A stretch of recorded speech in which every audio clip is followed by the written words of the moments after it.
और इस बार मन किया है कि अब टिकट नहीं मांगना। बदहालता बढ़ती जा रही है। पार्टी से मेरा कोई रिश्ता नाता है नहीं। इस देश को गर्त में ले जाने की सबसे अच्छी योजना अरविंद केजरीवाल के पास है। अगर लाइव देख रहे हैं आप, मैं हूं आपके साथ रामेश्वर योगी। मध्य प्रदेश विधानसभा चुनाव के नज़दीक आते ही ये कहें कि जो राजनीतिक गर्मियां हैं वो जोरों से हो गई हैं। और आज हम जिस शख्स से बात करने वाले हैं वो उस शख्स ने कहीं ना कहीं सुस्तर विधानसभा में एक भारतीय जनता पार्टी की राजनीति में भूचाल चला दिया है। और ये क्यों लाया है, इसको लेकर हम आपको बताएंगे, उनसे मिलाएंगे। वैसे आज हम मौजूद हैं भारतीय जनता पार्टी के पूर्व विधायक, पूर्व गौसंवर्धन बोर्ड के उपाध्यक्ष श्री संतोष जी जोशी के पास। पहले तो सर आपने समय दिया, उसके लिए बहुत धन्यवाद आपका। जी जी, धन्यवाद आपको भी। सबसे पहला सवाल आज जब हमारा शुरू होगा तो इस बात को लेकर होगा कि आखिर क्या नौबत आ गई कि जब पार्टी से इस्तीफा देना पड़ा। नहीं, नौबत नहीं कह सकते उसको, परिस्थिति से लगी। मेरे मन को भी लगा कि सुसनेर की जनता की सेवा होना चाहिए। कहीं न कहीं पिछले 10 वर्षों में जो कार्य, जो विकास होना चाहिए वो नहीं हुए। और वैसा मेरा तो व्यक्तिगत सामाजिक कार्य करने में रुचि थी और वही आगे करना था, लेकिन परिस्थिति ऐसी बनी। और वो अभी मैं यहाँ नहीं बताऊँगा कारण क्या है, लेकिन जो कार्यकर्ता हैं, समाज के बंधु हैं, वो बार बार मुझे कहीं न कहीं इंगित कर रहे थे कि भाई साहब एक बार आप पुनः वापस आइए और इस सुसनेर विधानसभा की जो बदहालता बढ़ती जा रही है, ऐसा रहा न को रोहन आरा जैसी स्थिति हो गई। मतलब कोई चिंता नहीं हो रही है, इसीलिए मन हो गया कि निर्दलीय चुनाव लड़ेंगे। 2018 में भी आपने कहीं ना कहीं चुनाव को लेकर टिकट की दावेदारी की थी। 2023 में क्या असमंजस स्थिति थी कि लगता था कि आपने उम्मीदवारी जताई थी लेकिन टिकट भाजपा को नहीं मिलेगी, इसलिए आपने इस्तीफा दिया? नहीं, 2000 देखो, पार्टी कार्यकर्ता नाते तो हर व्यक्ति को अधिकार होता है कि टिकट मांगे, और मैंने मांगी भी थी, नहीं मिली, कोई बात नहीं। मैंने निर्दलीय फार्म भरा था। फिर वरिष्ठ हमारे कैलाश जी विजयवर्गीय जो राष्ट्रीय महामंत्री है, उन्हें कहा, समझाया, और एक अनुशासित कार्यकर्ता के नाते हमने बात मानी भी, सुनी भी, और चुनाव नहीं लड़ा। पार्टी के लिए काम किया, अभी तक कर रहे थे। फिर वही बात मैं कहूँगा कि कहीं न कहीं स्थिति ऐसी बन रही है, और इस बार मन किया है कि अब टिकट नहीं मांगना। भाई बाकी कार्यकर्ता हैं, वो मांगे ना। मुझे जनता में जाना, इसलिए मैं निर्दलीय चुनाव लड़ने के लिए मैंने विचार किया। एक सवाल ये उठता है कि जब पार्टी ने आपके पास विधायक बनाया, पूर्व गौसंवर्धन बोर्ड के आप उपाध्यक्ष भी रहे, हर पूरे मध्य प्रदेश का आपने दौरा भी किया जब उपाध्यक्ष थे आप, तो जब इतना दायित्व पार्टी ने दिया तो फिर इस प्रकार की नौबत? देखिए, पार्टी ने दिया ऐसा लगता है।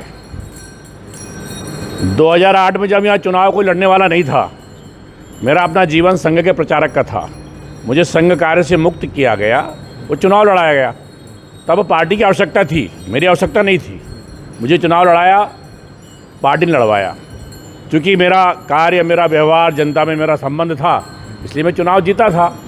और 8 वर्ष तक नहीं, 8 से लेकर 13 तक जो 5 वर्ष कार्यकाल था, वो मैंने अपने हिसाब से जितनी अच्छी सेवा करना थी, या जो मेरे अंदर संस्कार थे, या मैं कह सकता हूँ कि मेरी क्षमता थी, उतना मैंने करने का प्रयास किया।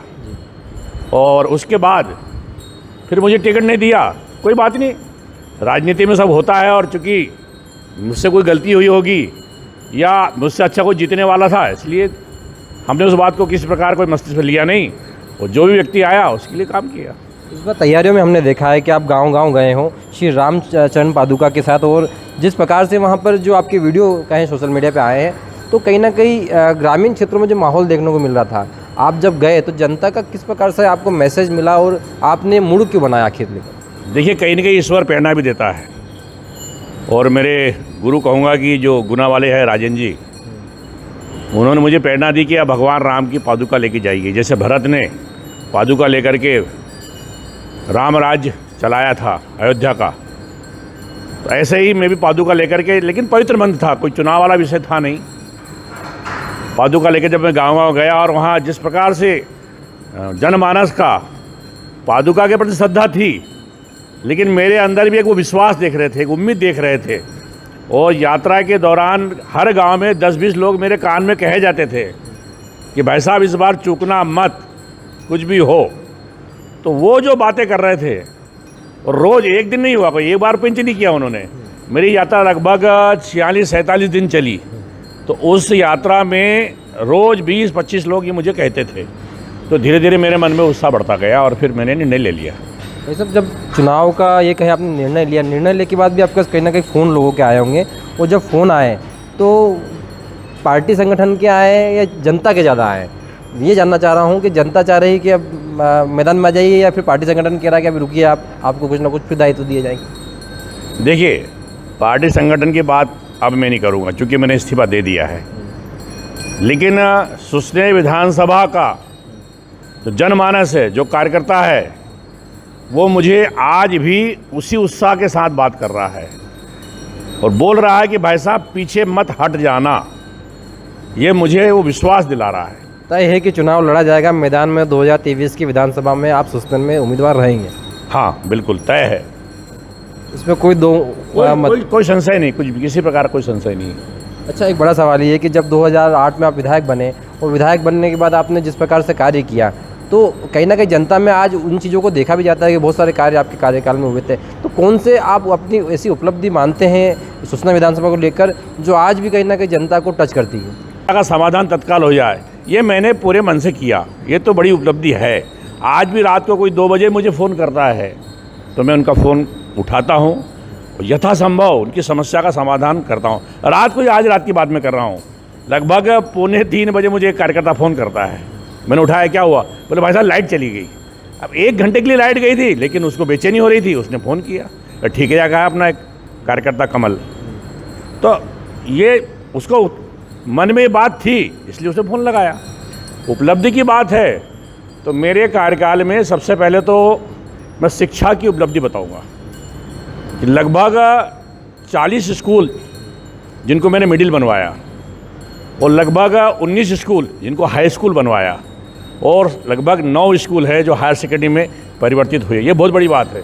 बच्चे दूर दूर पढ़ने जा रहे थे, वो वहीं पर आप पास जाकर पढ़ाई कर रहे हो। क्षेत्र में एक शिक्षा का, मतलब प्राथमिक शालाओं का उन्नयन करवाया आपने? उन्नयन मतलब प्राथमिक का, मिडिल का हाई में, और हाई का हायर सेकेंडरी में।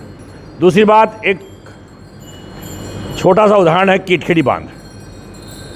मैं उसको फरवरी में भूमि पूजन करता हूँ, और जुलाई माह में उस बांध में पानी रुक करके सिंचाई के लिए उपलब्ध हो जाता है। 6 महीने में विस्थापित गांव हट गया, उनका मुआवजा हो गया, उनके मकान बन गए और रहने लगे। तो ये उपलब्धि होती है। और अब कुंडाला बांध देख लीजिए आप, 7 साल 8 साल हो गए, 10 साल होने को आया, आज भी लोग भटक रहे हैं मुआवजा के लिए, और अभी भी नहर का कोई ठिकाना नहीं, कब चलेगी वो। तो 2023 में यदि अगर ये कहें कि अगर जोशी जी वापस विधायक बन जाते हैं तो क्या प्राथमिकता पहली रहेंगी? नहीं, विधायक तो बनना ही है, और जो काम छूटे हैं, सबसे पहली प्राथमिकता तो ये है कि लगभग 50 गांव से अधिक जो छूट गए हैं सिंचाई में, उनको मैं वापस नहर से जुड़वाऊँगा एन के प्रकार। ये मेरी पहली प्राथमिकता है। दूसरी प्राथमिकता ये है कि यहीं पास में लालूखड़ी की ज़मीन है जो उद्योग विभाग के लिए आरक्षित है, लगभग 400 बीघा है।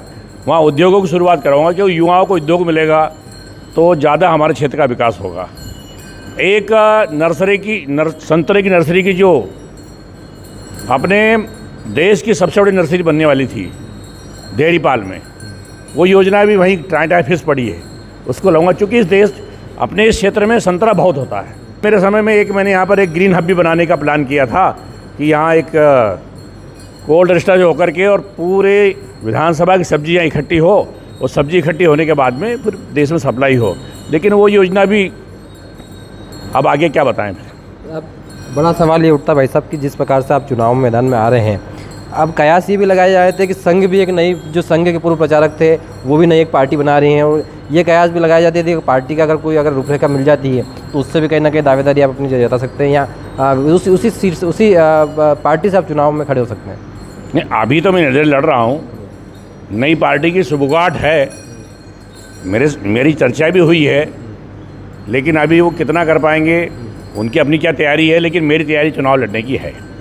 आखिरी सवाल मेरा ये है आपके, अगर 2023 में पार्टी का कोई बड़ा नेतृत्व आके कहता है कि इस बार बैठ जाइए, 2028 में आपको फिर मौका दिया जाएगा, तो क्या फिर माने कि 2018 की तरह आप फिर दोबारा मैदान में नहीं उतर के फिर वापस कहीं ना कहीं वो चीज़ें रहेंगी? नहीं, मैं चूँकि अब पार्टी इस्तीफा दे दिया हूँ, इसलिए पार्टी से मेरा कोई रिश्ता नाता है नहीं। बड़े लोग आएंगे, स्वागत है, एक सामाजिक जीवन अपना है, जो भी आएगा उसका स्वागत है, लेकिन जनता के बीच में जाना तय है। मैं कुछ रैपिड फायर के 5 सवाल पूछूंगा और 5 सवालों में आपको शॉर्ट में उनके जवाब देना है, एक लाइन में आपको जवाब देना है, उनका नाम बोलूँगा, नाम में आपको जवाब देना है। प्रधानमंत्री नरेंद्र मोदी, नरेंद्र मोदी के बारे में। बहुत अच्छे व्यक्तित्व है, आज राष्ट्र की उनको आवश्यकता है।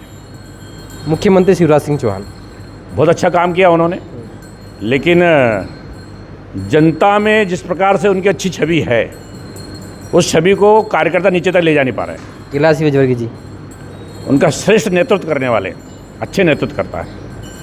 अरविंद केजरीवाल, उनके बारे में कुछ नहीं कहना चाहिए। इस देश को गर्त में ले जाने की सबसे अच्छी योजना अरविंद केजरीवाल के पास है। राहुल गांधी, विचार करें। तो ये थे हमारे साथ पूर्व विधायक संतोष जी जोशी, जिन्होंने सारी अपने जो चुनाव को लेकर सारी चर्चा हमसे की और आगामी इनकी जो रणनीति होने वाली है उसको लेकर हमसे चर्चा की। लगातार आप आगर लाइव के साथ बने रहिए, देखते रहिए आगर लाइव। आगे भी विधानसभा चुनाव को लेकर हम आपको अपडेट देंगे। धन्यवाद।